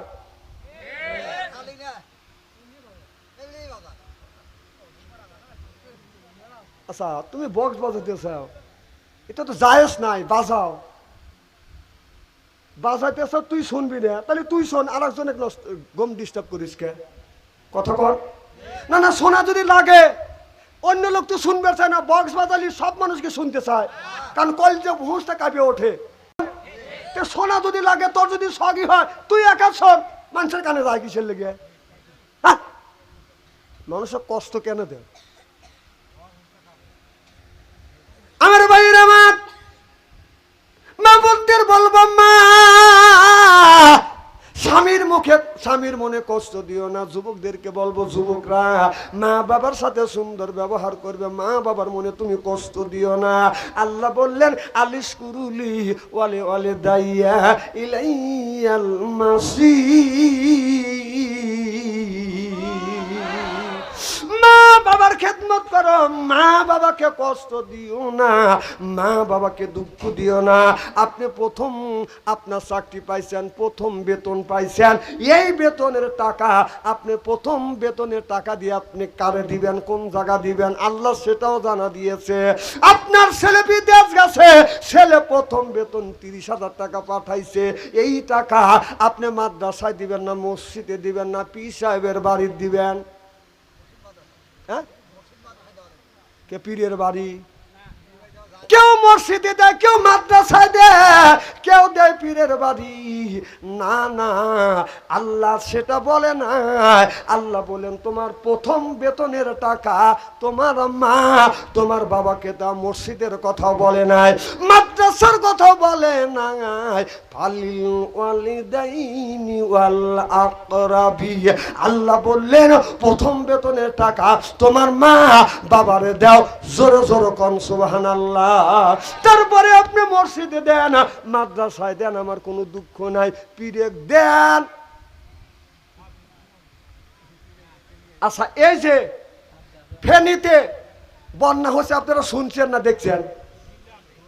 শুনছেন, দেখছেন, সহযোগিতা করছেন কিনা? আমার মনে হয় বাংলাদেশে খালি এক দল বাদ দিয়ে সব মানুষ টাকা দান করছে। কথা কয় না? একদল বসে তারা চাইতেছে যে বন্যা খালি ওই 13 জেলা 12 জেলা হইলো কেন, সারা বাংলাদেশ ডুবে যায়। কথা কন? খালি একদল বাদ দিয়ে বাংলাদেশে যতগুলি দল আছে 10 টাকা 5 টাকা হলেও দিছে। কথা কন? ওই এক দল। আর আরেকটা দল হলো পীর বাবা। একটা পীর বাবা দেখলাম না যে ওরস হলে, মাওলানা সাহেব, ওরস হলে গরু লেয়, মুরগি লেয়, ছাগল লেয়, বকরি লেয়, নিয়ে পীর বাবা খায়া খা পেটটা বানাইছে। কি দেখছেন? একটা পীরেকে দেখলাম না, সে একটা পীর টাকা লিয়া যা আপনার ওখানে সাহায্য করছে, সহযোগিতা করছে। একটা পীর দেখছেন খালি গরু খাইছে আর খায়, খাওয়ার জন্য বসে আছে। আর পাবলিকে পাগল, খালি বাবার বাড়ি নিয়ে সব দেয়। আল্লাহর কসম করে বলতেছি, বাবা যা খাইছে, যা দিছে, বাবার বাড়ি দান তো করছেন, ভালো কথা। সব তো দূরের কথা, কিয়ামতের ময়দানে সৈন্য। কথা কন? পীর পাম দেয় কি তা জানেন? আমার ওরসে একটা গরু দিয়ে দিবি, বেহেশতে নিয়ে যাবো আমি। নাউজুবিল্লাহ। বাড়ির যখন জোরো কন। একজন ভক্ত পীরেক দিছে হলো গরু, যে হুজুর আপনার ওর সাথে গরু দিছি, এখন নামাজ কালাম জিকির আজগার কি করবো? এই জিকির আজগার কিসের? তুই হাসরে ময়দানে ঘুরবি, আমি তো পিছন থেকে হাত পাড়ে ধরে চ্যাঙ্গা দিয়ে ভিতরে দিয়ে দেবো, বেহেশতের মধ্যে চ্যাঙ্গা দিয়ে দেবো। কারণ মুরিদ কয় যে জীবনে বহুত পীর দেখছি, সব পীর বলে সাপত করে আল্লাহ বেহেশতে দিবে, আর হুজুর নাকি চ্যাঙ্গা দিয়ে দিবে। উনি এই কথা ভাবতে ভাবতে বিছনা শুইয়া ঘুম এসে গেছে। স্বপ্নের মধ্যে দেখে যে স্বপ্নে দেখতেছে ধান্দা করছে। ধান্দা বোঝেন না? যে ধান্দা করে সেইটা কিন্তু স্বপ্নের মধ্যে দেখে না।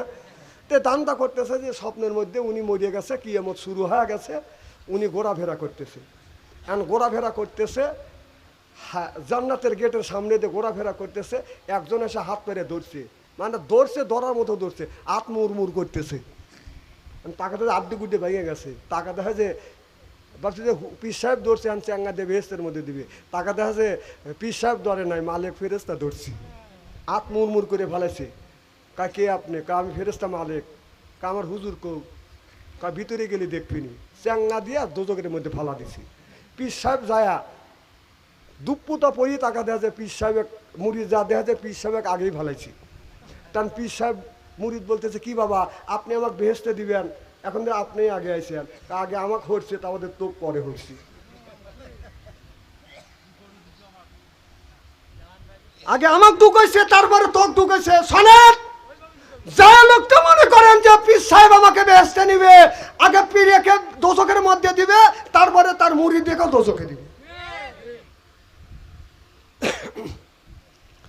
আমার ভাইয়ের আমার, আল্লাহ বললেন ফালিল ওয়ালিদাইনি ওয়াল আকরাবি, তোমার মা বাবার সাথে সুন্দর ব্যবহার করো। তোমার মা বাবাকে প্রথম বেতনের টাকা দাও, তারপরে মসজিদে দাও, আমার আপত্তি নাই।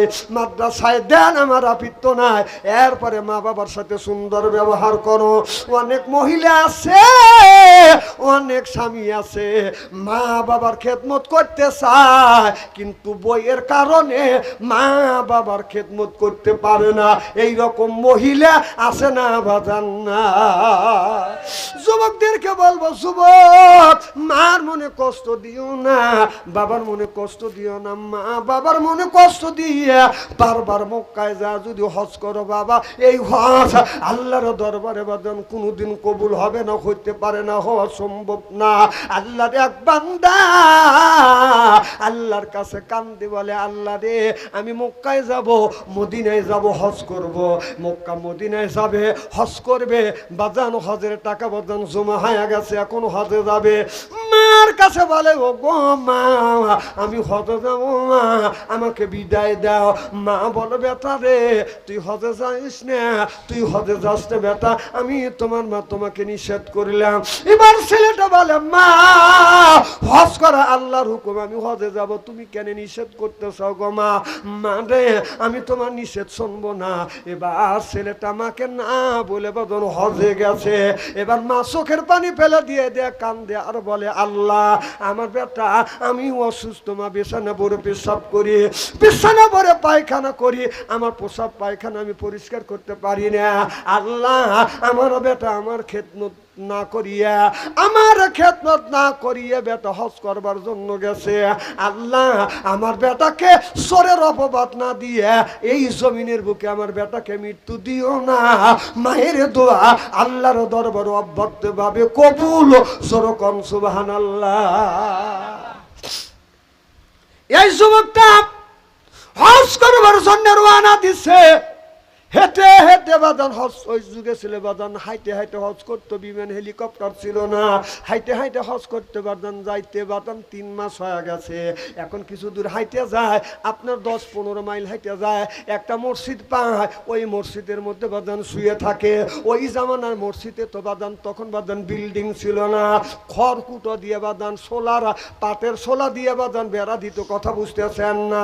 সন দিয়ে বন দিয়ে বেড়া দিত, দরজা থাকতো, জানলা নাই, জানলা নাই, জানলা আছে তার দরজা নাই, কথা বুঝতেছেন না? ওই মসজিদের মধ্যে বাজান শুয়ে আছে। ওই গ্রামের মধ্যে একটা গরু চোর চুরি করবার জন্য, গরু চুরি করবার যখন গেছে, আপনার গরু চুরি করিয়ে যখন নিয়ে যাচ্ছে, আপনার পালের মধ্যে 10টা গরু আছে, একটা গরু নিয়ে যখন রওনা করছে, তখন আর 9টা গরু বাজান চিল্লা পাল্লা শুরু করে দিছে। বাড়িওয়ালা শয়তান পাইছে, উঠে দেখে চোর গরু নিয়ে যাচ্ছে। এবার চোর সরে বরে চিল্লা পাল্লা করছে। গণবসতি চতুর্দিক থেকে মানুষ যখন বাদান হারিকেন নিয়ে, নাঠি নিয়ে, টর্চ লাইট নিয়ে বাদান চোরকে ধাওয়া করছে। চোর চিন্তা করতেছে, আমি তো ধরা পড়ে যাচ্ছি, এখন তো কোনো উপায় নাই। এবার সামনে দেখে মসজিদের বাদান দরজা খোলা, মসজিদের মধ্যে ঢুকছে চোর। যখন মসজিদের মধ্যে ঢুকছে, লাইট মেরে মেরে দেখতেছে মসজিদের মধ্যে ঢুকছে, সব বললো চোর ঢুকছে মসজিদের মধ্যে, চোর ধরা পড়ে যাবে, ধরো। এবার চোর ঢুকে লয়া মেম্বার কাছ দিয়া, আপনার বেড়া একটু ফাঁসা ছিল, ভাঙিয়ে ওই পাশ দিয়া চোর বাজান চলে গেছে। সব মানুষ মসজিদটাকে গেরোয়া করে ফেলছে। যা দেখে একজন মানুষ বাজান আপনার তসমি তেলাওয়াত করতেছে, যা ধরছে সোনার সাত পিতুলে গুগু, গরু চুরি করে ধরা পড়ে গেছ, মসজিদে আসে তুমি তসমি টিপতেছে।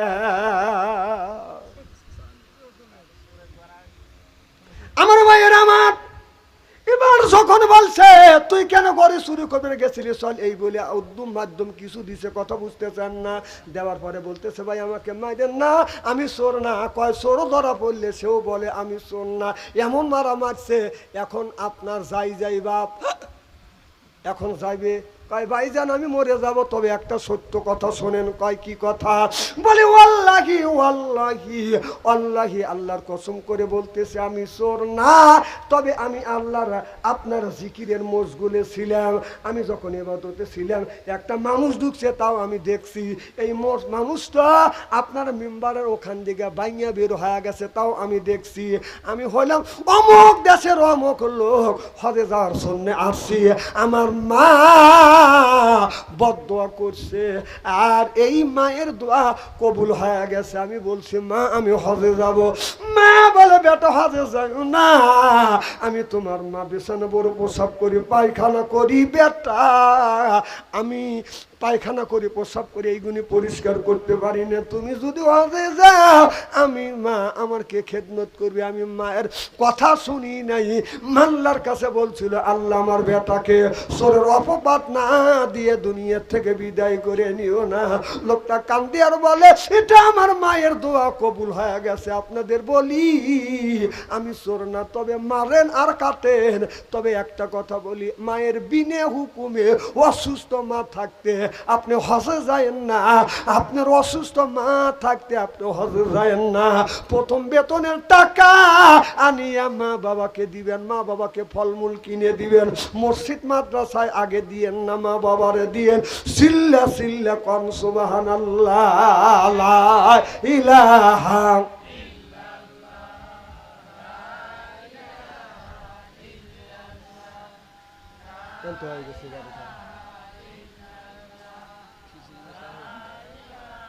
কত দূর দেশে জিকির হয় না কে লা ইলাহা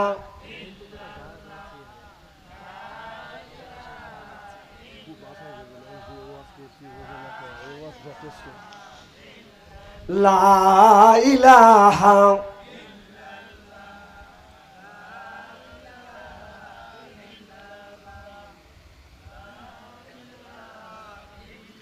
না না ওইসে থাক এনে জিকির করবে কে খালি বাবার বাড়ি যায়ও 1 মাস হয়ে গেছে বাবা তো অনেক আছে হ্যাঁ বাংলাদেশে হাদিস শরীফের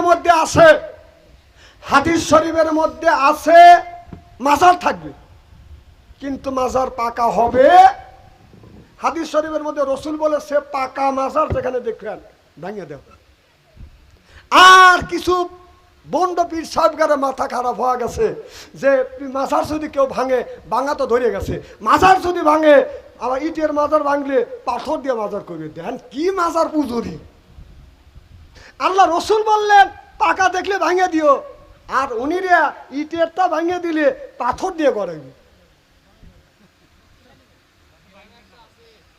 যাতে ভাঙবেন না পারে আমার ভাইরা আমার মুসলমান মায়েরা ওদিকে যেতে চাই না মা বোনদের বলবো মা স্বামীর সাথে সুন্দর ব্যবহার করবেন স্বামীর মনে কোনোদিন কষ্ট দিবেন না মারে স্বামী যখন আসবে মাঠের থেকে আসবে আপনার সমস্ত কাজ আপনার জন্য হারাম হয়ে যাবে স্বামী যখন আসবে দৌড়া যা স্বামীর পাশে দাঁড়াইবেন মুখের দিকে তাকাইয়া মুচকি হাসি দিবেন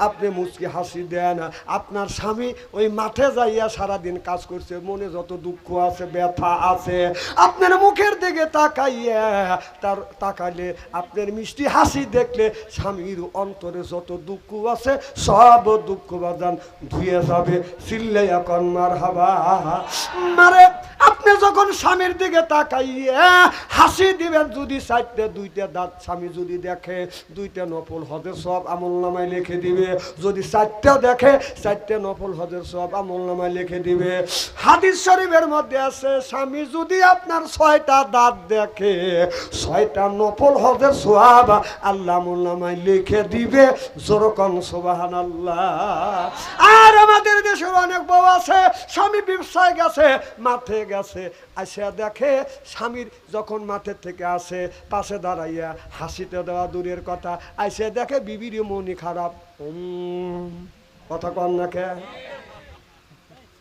না এগুনি করবেন কেন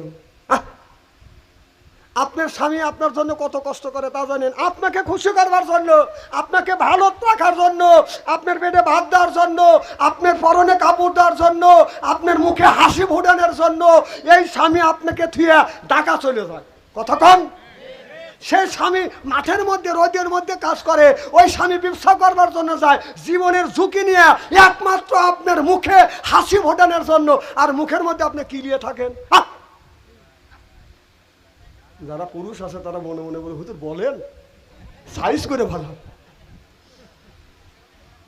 না খালি কি মেয়েদের দোষ আছে পুরুষের দোষ আছে আচ্ছা একটু দোষ করলো তাই কি ধরে মারা লাগবে নাকি এমন মারে সেটা মানুষের কাছে আর বলা যায় না বউ মারবেন কেন বউ মারা হারাম বউ যারা মারবে এই হাত দিয়ে যারা বউ মারবে শুনে রাখেন যারা বউ মারছেন এই হাত দিয়ে যারা বউ মারবেন তাদের হাতের মোনাজাত দান খয়রাত আল্লাহর দরবারে কবুল হবে না হইতে পারে না কে আর মনটা ছোট হয়েছে কে আর মা বোনেরা শুনে বলবি না হারে এত সুন্দর শোনানো বলবে কোনে আসিল হুজুর আমার বলে দাম নাই সব বোনের ছেড়ে ভালো করে বুঝন চুল ধরে ধরে মারে মা বোনদের বলবো মা স্বামী যদি মা রাগের সময় তোমার গায়ে যদি আঘাত করে থাকে গো মা, ওই জায়গাটা চিহ্ন করে রাখো মা। স্বামীর হাতের ছোঁয়া তোমার শরীরে যেই জায়গা লাগছে দোজখের আগুনে কোনোদিন ওই জায়গা পুড়িবে না। সুবহানাল্লাহ জোরে কর।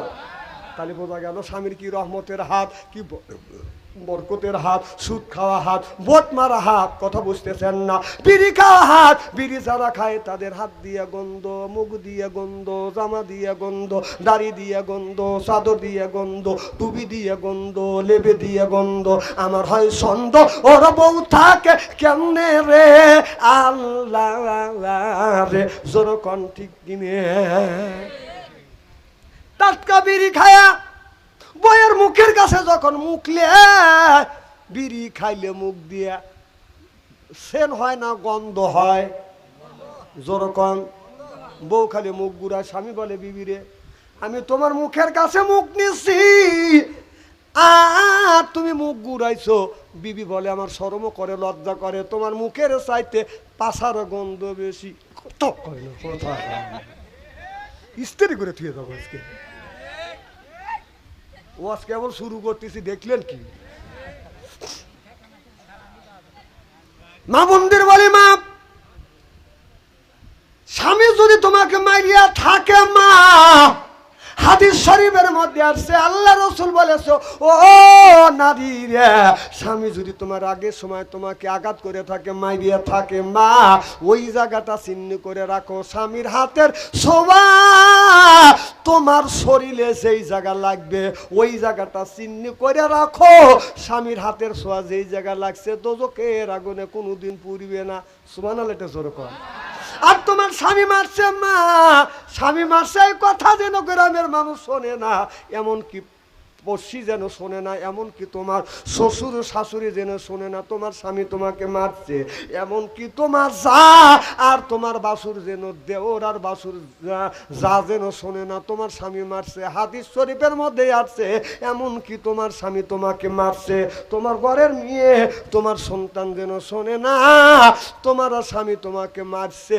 যদি এই কথাটা, যদি স্বামী মারছে মা, এই কথাটা যদি আপনি গোপন করে রাখেন, কিয়ামতের ময়দানে আল্লাহ নবী বলেছে ওই নারীদের কিছু কিছু গুণ আল্লাহ গোপন করে জান্নাতে দিবে। যেরকম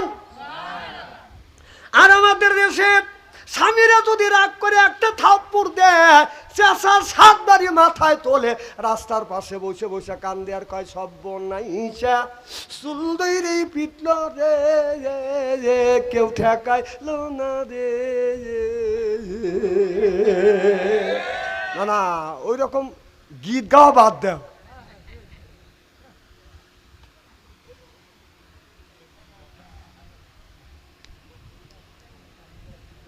মা বোনদের বলবো মা,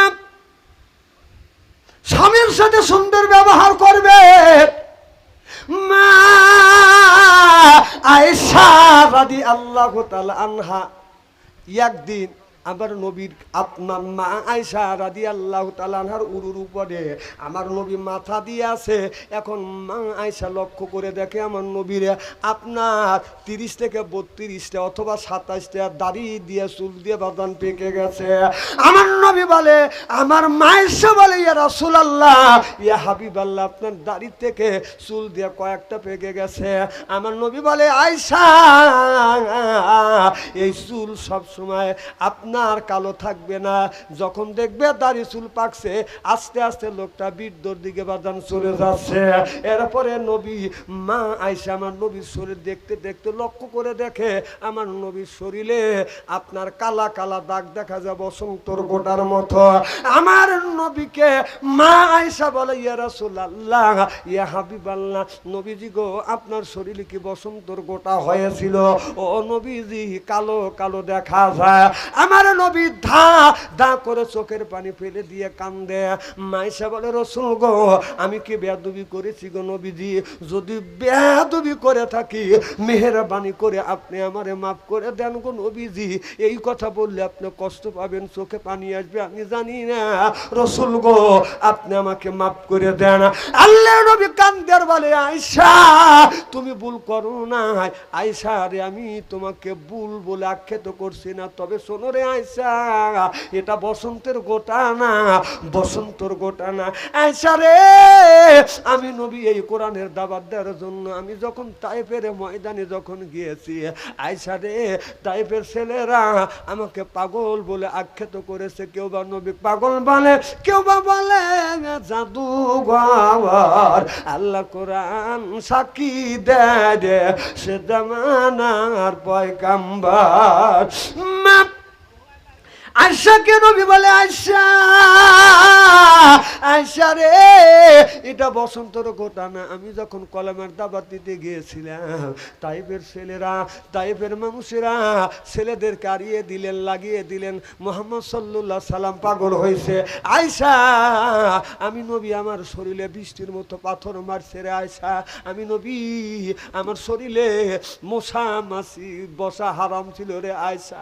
আয়সা, মশা কোনোদিন কামড় দেয় নাই, কিন্তু তাইফের ছেলেরা, আমি নবী যখন তাইফের জমিনে গেছি, বৃষ্টির মতো আমার শরীরে পাথর মেরেছে।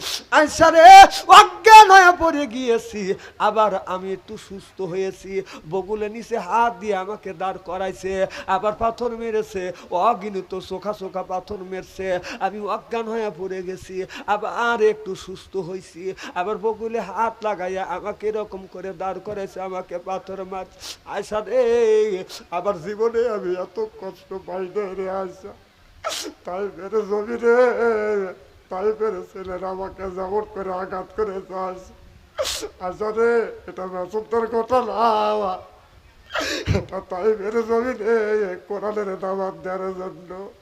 তাই মেরে ছেলেরা আমাকে পাথর মেরে এরকম করে দাগ বানা দিয়েছে।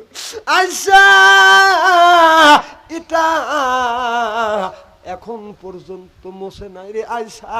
আমি কলেমার দাওয়াত দেওয়ার জন্য গিয়ে এই পাথর আমার শরীরে মেরেছে। এই কোরআন প্রতিষ্ঠিত করতে গিয়ে আল্লাহ রাসূল দান মোবারক শহীদ করে দিয়েছে, রক্ত পর্যন্ত দিয়েছে। এই জমিনে ইসলাম প্রতিষ্ঠিত করবার জন্য অনেক মানুষের ফাঁসি হয়েছে। আপনার এই বর্তমান বাংলার জমিনে ফ্যাসিবাদ সরকারের হাত থেকে এই দেশটা বাঁচানোর জন্য সাইদের মতো একজন শহীদ, একজন পালোয়ান রক্ত দিয়ে এই বাংলার জমিন দ্বিতীয়বার শহীদ করে, শহীদ হয়ে দ্বিতীয়বার বাদান বিজয় ডেকে এনেছেন। চিল্লাইয়া কোন সুবহানাল্লাহ।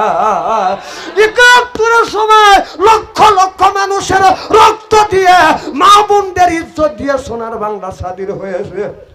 দ্বিতীয় স্বাধীন হয়েছে যুবকদের তাজা রক্ত দিয়ে। ফেসিবাদের হাত থেকে এই দেশটাকে আপনার জয় করেছে। চিল্লা কোন ঠিক কিনে? রক্ত ছাড়া জমিনে ইসলাম প্রতিষ্ঠিত হবে না, হতে পারে না। একটা বিল্ডিং যদি তৈরি করতে চান, নিচে কিছু ইট দিতে হবে। কথা বলছেন কি? একটা বিল্ডিং তুললে নিচে আপনারা ফাউন্ডেশন দিতে হবে, কম করে হলো 20 ইঞ্চি নিচে গাঁথনি দিতে হবে, 25 ইঞ্চি, তারপরে 20 ইঞ্চি, তারপরে বাদান আপনার 10 ইঞ্চি, তারপরে 5 ইঞ্চি দিয়ে বিল্ডিং গাঁথিয়া তুলবেন। আপনার কোনো ইট, সব ইটি যদি বলে নিচে আমরা যাব না, সবাই আমরা উপরে থাকবো, আপনারা বলুন বিল্ডিং কি হবে? জোরকন হবে? আপনার মতো আমার মতো উপরে থেকে খালি মাছ মারিয়া খাবো, তাহলে ইসলাম প্রতিষ্ঠিত হবে না।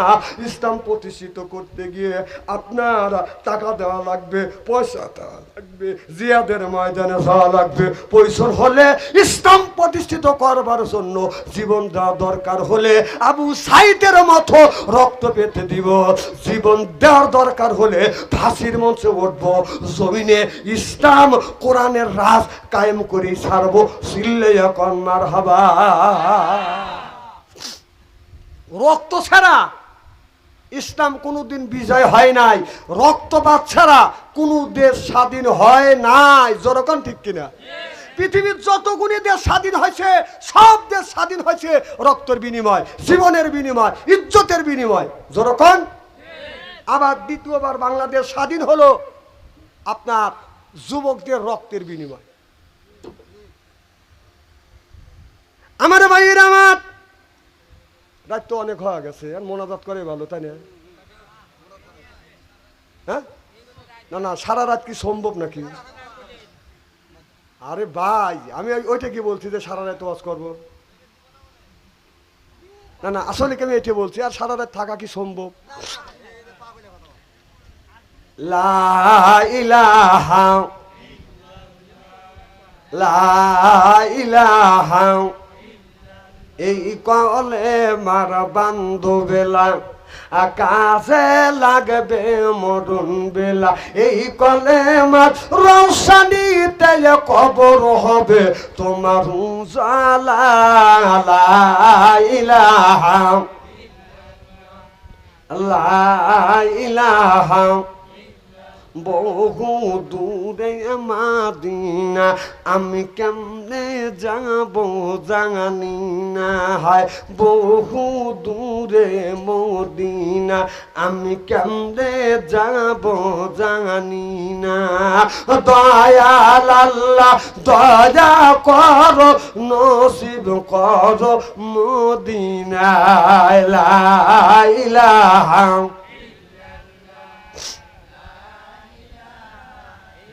লা ইলাহা ইল্লাল্লাহু মুহাম্মাদুর রাসূলুল্লাহ সাল্লাল্লাহু আলাইহি ওয়াসাল্লাম। আমার মুসলমান ভাইরা, ভালো করে লক্ষ্য করে শুনুন, আল্লাহর নবী তাইফের জমিনে নবীকে এরকম করে বাদান আঘাত করেছে। আমার নবী বলেন, আয়েশা আমার শরীরে বসন্ত হয় নাই রে আয়েশা, মশা মাছি পরা হারাম, কিন্তু তাইফের ছেলেরা আমি নবী আমাকে পাথর মেরেছে, এখন পর্যন্ত ওই দাগটা মোছে নাই। আজকে এই বছরের মনে কর সেরা গরম, কি কন? এই গরমের মধ্যে যে আপনারা বসে আছেন, আমি এই মাহফিল থেকে মন্তব্য করছি আপনারা সকলেই জান্নাতি হবেন। আমিন কন, যখন অনেক মানুষ আসতে পারে না যে গরমের মধ্যে মরতে যাবো, অত বেহেশতের দরকার নাই। অনেক লোক ফাঁক ফাঁক দিয়ে ঘুরতেছে আর খালি বাতাস খেতে তার বিড়ি টানতেছে, হুজুর ওয়াজ তো ভালোই করতেছে। আর আপনারা কষ্ট স্বীকার করিয়া জান্নাতের আশায় দিন প্রতিষ্ঠিত করবার লক্ষ্যে কোরআনের মাহফিলে গরমের মধ্যে বসে আছেন। আল্লাহর কাছে দোয়া করি, আল্লাহ একটা নেক আমল শিক্ষা দিও, যে এই আমলের বিনিময়ে যেন তোমার জান্নাত পাইতে পারে। জোরকান আমিন। আমার ভাইয়েরা, ভালো করে লক্ষ্য করে শুনুন, মা আয়েশা রাদিয়াল্লাহু তাআলা আনহা আমার নবীকে এত ভালোবেসেছেন। আমার নবী বিবিদেরকে নিয়ে আমার নবী মাঝে মধ্যে বাজান ঘুরতে যাইতেন। আমার নবী বলে, আয়েশা জ্যোৎস্না রাত আমার নবী তার বিবি আয়েশাকে নিয়ে বাজান হাঁটাকোটা করতেছে। নবী বলে, আয়েশা রে চলো আমরা দুইজন দৌড়বাজ ধরি। এবার আমার নবী আর নবীর স্ত্রী মা আয়েশা দুইজন দৌড়বাজ ধরলেন। দৌড়তে দৌড়তে আমার মা আয়েশা রাদিয়াল্লাহু তাআলা আনহু আমার নবীর একটু দৌড়া আগে গেলেন। আগে যাইয়া মুস্কি হাসি দিয়া বলে, ইয়া রাসূলুল্লাহ, ইয়া হাবিবাল্লাহ, আপনি কিন্তু আমার সাথে দৌড়তে পারলেন না। আমার নবী বলে, আয়েশা রে তা তো দেখলাম তুমি দৌড়া আমার আগে চলে গেছো রে আয়েশা। এইভাবে আবার কিছুদিন চলে গেল। কিছুদিন পরে আমার নবী তাকিয়ে দেখে জ্যোৎস্না রাত। আমার নবী বলে, আয়েশা পূর্ণিমার রাত, চলো একটু মাঠের মধ্যে বেড়াই আসি। আমার নবী তার স্ত্রী আয়েশাকে নিয়ে মাঠের মধ্যে বেড়াতে গেলেন। যা বলে, আয়েশা রে আজকে পূর্ণিমার রাত, চলো আজকে আমরা দুইজন দৌড়বাজ ধরি। এবার আমার নবী আর আয়েশা দুইজন দৌড়তে দৌড়তে আমার নবী একটু দৌড়া আগে যাইয়া মুস্কি মুস্কি হাসে দিয়ে বলে, আয়েশা রে ওই দিন তোমার সাথে দৌড়তে পারি নাই, আজকে দৌড়াইয়া তোমার আগে যাইয়া ওই দিনকার বদনা নিয়ে ছাড়লাম রে আয়েশা। চিল্লে এখন সুবহানাল্লাহ।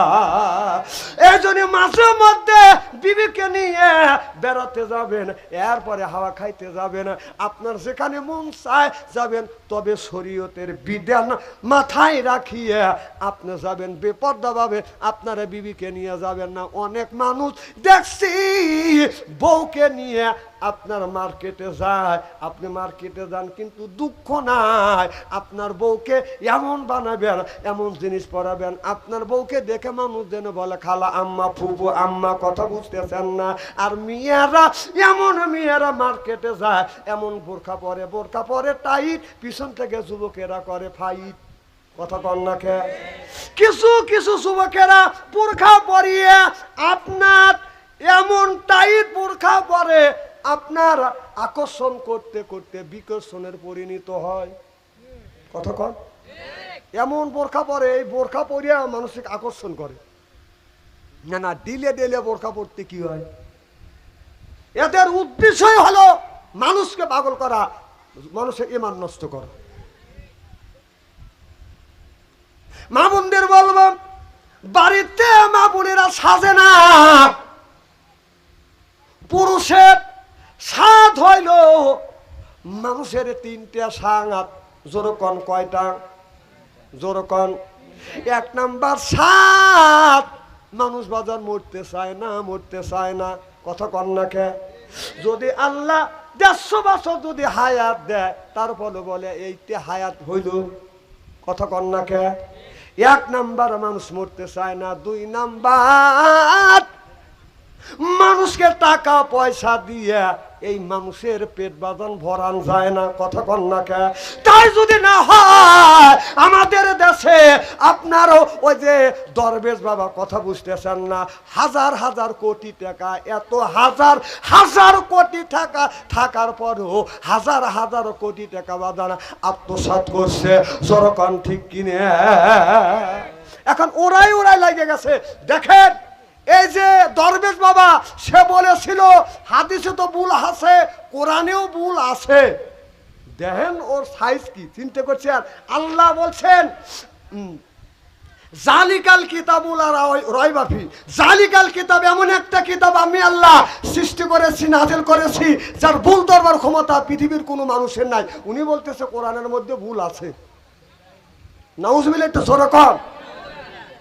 তাহলে সে বলছে যে কোরআনের মধ্যে ভুল আছে। দাড়ি দেখছেন না, মানে অজগবি আলাইহিস সালাম কোটি টাকা আত্মসাৎ করিয়া উনি, আর সেই আমাদের আইন মন্ত্রী যিনি আইন চালু করছে, যে আইন মন্ত্রী আনিসুর রহমান, সে দিন 3 কোটি 4 কোটি 2 কোটি 3 কোটি টাকা না হলে সে বাড়ির মধ্যে ঢোকে নাই। প্রত্যেক দিন তার 2 কোটি 3 কোটি টাকা ইনকাম।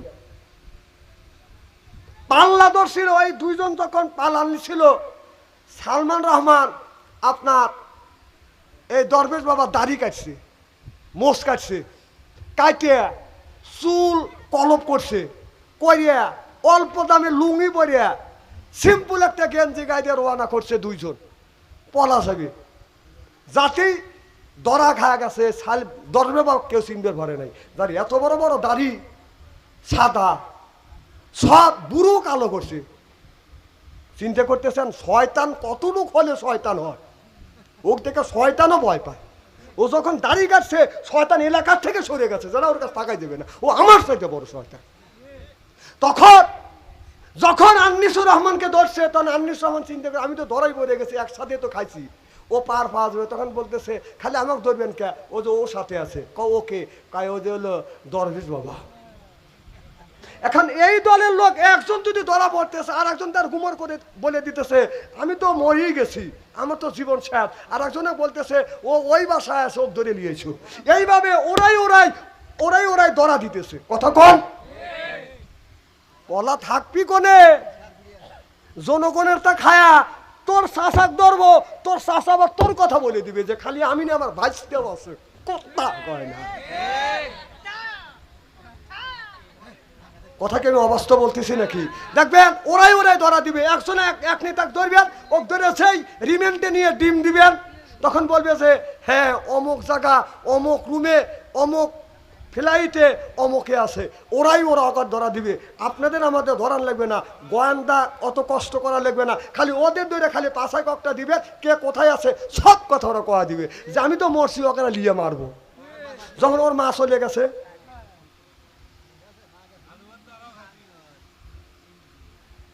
আমাদের খাওয়াইছে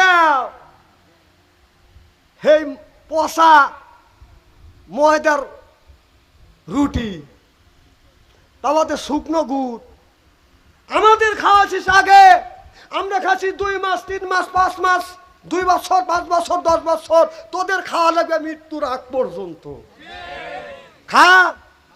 এই যদি বলছে মহিমুরবিরে বলছে, কথা অবাস্তব বলে নাই, তুমি যদি ইটে দিয়ে ডেল দাও, পাথরের ডেল তোমার খাইতেই হবে, খাইতেই হবে, খাইতেই হবে। কারণ আমাদের ইট দিয়ে ডেল দিছ, মানুষকে ইট দিয়ে ডেলেছ, পাথরের ডেল খাও এখন করতেছে আল্লাহ এত কষ্ট সাথে মৌত দেও, আমরা আল্লাহর কাছে দোয়া করি আল্লাহ হায়াত 200 বছর বাড়া দেও। রুটি খাই,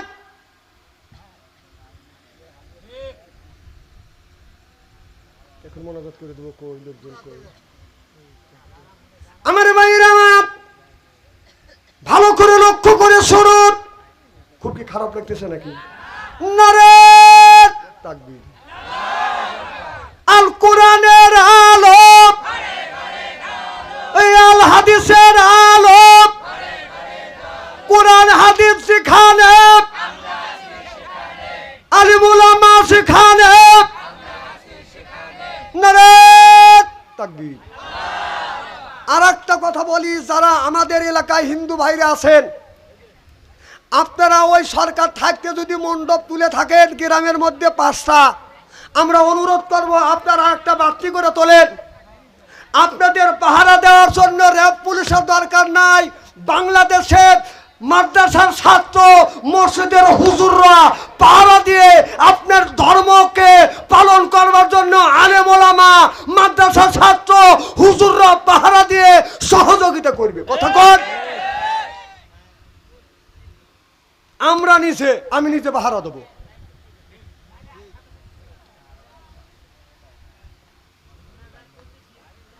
আর আমাদের কথা, যার যার ধর্ম উৎসব তাদের, ধর্ম যার যার উৎসব তার তার। কথা বলেন, ধর্ম যার যার উৎসব তার তার। আর আগে ছিল ধর্ম যার, বাহ, মানে এ কথা এই ব্যক্তি বলতে পারে যার জন্মের মধ্যে ভুল আছে, হিন্দুর রক্ত আছে, সে ছাড়া ইমানদার মানুষ বলতে পারে না। কথা কয় না রে। আমরা বলবো ধর্ম যার যার উৎসব তার। এই জন্যই হিন্দু ভাইরা ধর্ম করবে, তাদের সহযোগিতা করবেন, তাদের উৎসবে যায়। তারা যখন আপনার আলতি ভাঙা ড্যানেজ দেয়, আপনারা ড্যানেজ দিলে তারা মনে মনে নারাজ হয়, তা জানেন না? কোন জ্ঞানে আপনারা জানেন ওদের ধর্মের মধ্যে আপনারা গরু কোরবানি দেওয়ার সময় ওরা কয়জন আছে কোন? তো আল্লাহ যেন মানার তৌহিদ দেয় সকলে কোন আমি। এখন দোয়া করা হবে ইনশাআল্লাহ। আপনারা একটু কাতার করে বসেন, যে ডানি আছেন এটা আগাতে বলেন, বামে আছেন ব্যাটেতে বলেন, নিজ দায়কে কাতার করেন। এখন তাব রাখতে হবে। এই এলাকার ভাই বোনেরা কে কোথায় আছেন তাড়াতাড়ি আসেন, এক্ষুনি তাবারক দেওয়া হবে।